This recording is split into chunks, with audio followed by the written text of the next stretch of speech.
రాష్ట్ర వ్యాప్తంగా గిరిజన ఆశ్రమ పాఠశాలల్లోని హాస్టల్స్లలో గత 35 సంవత్సరాలుగా పనిచేస్తున్న డైలీ వేజ్ వర్కర్లతో వెట్టి చాకిరీ చేయిస్తూ సమస్యలను పరిష్కారం చేయకుండా కాలయాపన చేస్తున్న రాష్ట్ర ప్రభుత్వ నిర్లక్ష్య ధోరణికి వ్యతిరేకంగా సిబ్బంది చేస్తున్న సమ్మెకు మద్దతుగా వారికి వివిధ జిల్లాల్లోని గిరిజన ఆశ్రమ పాఠశాలలో ముందు నిర్వహించిన ధర్నాలో పాల్గొని వారికి మద్దతుగా నిలుస్తామని సత్యం నాయక్ ప్రభుత్వాన్ని డిమాండ్ చేశారు.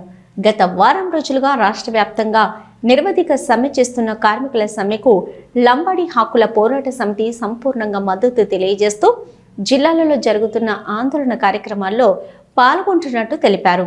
ఆశ్రమ పాఠశాలలో హాస్టల్స్లలో 35 సంవత్సరాల నుంచి డైలీ వేజ్ వర్కర్లుగా పనిచేస్తున్న వారిని రాష్ట్ర ప్రభుత్వ ఉద్యోగులుగా గుర్తించకుండా నిర్లక్ష్యం చేస్తుందన్నారు.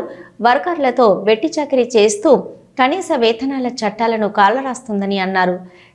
చాలని వేతనాలతో పనిచేస్తున్న వర్కర్లకు వేతనాలు తగ్గిస్తూ జీవో నెంబర్ 64 తీసుకురావడం అన్యాయమని అన్నారు.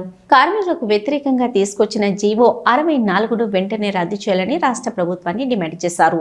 2008-2010లో అప్పటి ముఖ్యమంత్రి వైఎస్ రాజశేఖర రెడ్డి ఉన్నప్పుడు 5 సంవత్సరాల పాటు పనిచేసిన వర్కర్లను ప్రభుత్వ ఉద్యోగులుగా గుర్తించాలని, పిల్లల సంఖ్యను బట్టి కొత్త ఉద్యోగాలు భర్తీ చేయాలనే ప్రతిపాదన చేశారని గుర్తు చేశారు. 2016లో హైకోర్టు ఇచ్చిన తీర్పును సైతం పరిగణలోకి తీసుకోకపోవడం పట్ల ఆవేదన వ్యక్తం చేశారు. వర్కర్ల న్యాయమైన డిమాండ్లను పరిష్కరించాలని డిమాండ్ చేస్తుంటే మరోవైపు ఉన్న ఉద్యోగాలను తొలగిస్తూ ఉద్యోగులకు క్షేత్రస్థాయిలో రాష్ట్ర ప్రభుత్వం అనేక ఇబ్బందులకు గురి చేస్తూ ఉందని విమర్శించారు.